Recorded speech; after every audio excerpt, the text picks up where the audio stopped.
What's up, YouTube? So in this video, I'm going to be going over my top 5 safeties for the 2022 NFL Draft.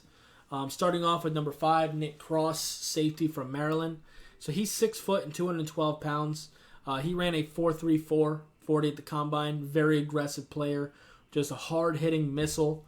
I think he's definitely better moving forward than side to side because his hips are kind of tight. Has shown the ability to cover tight ends pretty decently, but I think he's best fit as just a downhill killer.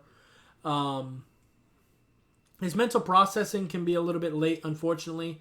I think he's probably going to be like a solid early day 3 guy, in my opinion. I think he needs to develop his abilities in zone coverage. That and his mental processing, I think, is what holds him down a little bit. But his physical tools are definitely there. The aggression, the size, the speed, it's all there to be a really good player. I just think he needs some development. So, moving on to my number 4, Jaquan Brisker from Penn State. So he's 6'1 and 199 pounds, so just call it 200. He ran a 4.49 at the 40, so a little bit slower than Nick Cross for sure. Played mostly strong safety, and I think that's probably what he's going to be. Really solid instincts, though, and a solid tackler. He doesn't have the range of some of the other guys, and he's not as fast. But I do still think he has some value as a blitzer, which is great. He also has a tendency to kind of stare at the quarterback and sometimes loses his receiver and man. But I think his mental processing and instincts is just a little bit better. Coverage-wise, I still think his route recognition could be a little bit better. And I think he probably goes around the same time as Nick Cross. And I could see why you'd want Nick Cross over Jaquan. Because I think that Nick Cross definitely has the higher ceiling. Just because of the athletic profile. But I think Jaquan's instincts and tackling just kind of make him slightly better. At least right now. I think Jaquan Brisker has a higher floor, but Nick Cross has a higher ceiling. So there's that. So I could see why people would have Nick Cross over him. Number 3, Lewis Seen from Georgia. He is 6'2 and 200 pounds. He ran a 4.37 40. He is a fast-moving thumper, downhill hitter, another one. Kind of small for his style of play. I don't think he has the hip flexibility to necessarily want to have him be single high safety like all the time. But I think if you're running like a cover 2, I think he's fine. He's solid in man, but like if you want him to cover like slot receivers or tight ends, he can do that for the most part. But nuanced route runners are going to give him issues. Just be aware of that. His tackle angles could be a little bit better. And he also shows a good mentality to be good on special teams, so that is something as well. I think he'll probably be like a 3rd to 4th rounder, somewhere in that range. But I think he can be a pretty good player. I see him mostly as a strong. So moving on to number 2, Dalton Hill from Michigan. He's 6 foot and 191 pounds. I think he's the smallest on this list. He ran a 4.38 40. He has some experience playing nickel and safety, which is great.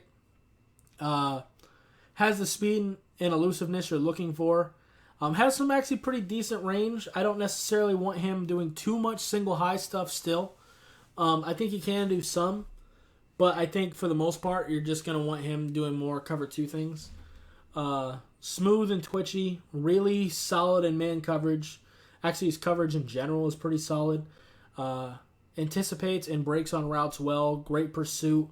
Runs to the ball nonstop. He does need to let the play come to him. Sometimes his aggression kind of gets the better of him, and misdirection can be an issue. His tackling needs to be a little bit better too. And overall, I think his mental processing in the run game definitely needs to improve. I think his IQ and mental processing for the passing game is fantastic, but he does need to work on a little bit in the run. I do see him mostly as a free safety, though, for sure. And I think he would be a really solid either late first rounder or most likely go somewhere in the 2nd. Number 1, no surprise, Kyle Hamilton. I know a lot of people are criticizing him now because he didn't have the best combine in the world.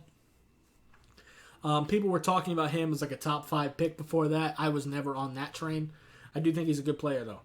He's 6'4" and 220 pounds.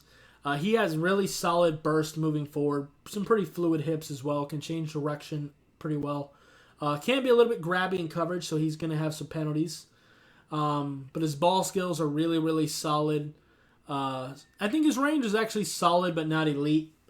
He does take some weird tackle angles at times, but I think that can be improved because he does show flashes of it. I think he can definitely give you some really good value as a blitzer as well. Very solid tackler, great instincts. He seems more of a strong safety to me, to be quite honest. He does seem to be making the calls on defense, which is great. I think he's probably going to go somewhere from like mid-first to early second, which is where the great safeties typically go. So that just is what it is. I think he is a really good safety, but I just don't think he's as mind-blowing as some people were claiming he was before the Combine. And then they like pulled off of him because of his Combine results. Like, you can see it on film. I don't want to see him doing like too many single high things. But if you do some cover 2 or cover 3 things, I think he'll be fine, where he doesn't have to be responsible for the whole field. I think he has plenty of range in that environment. So, anyway, that's going to do it for this video. If you'd like to appreciate hitting that like button. If you have any questions or comments in the comments down below, subscribe if you haven't already, and I'll see you next time. Bye, guys.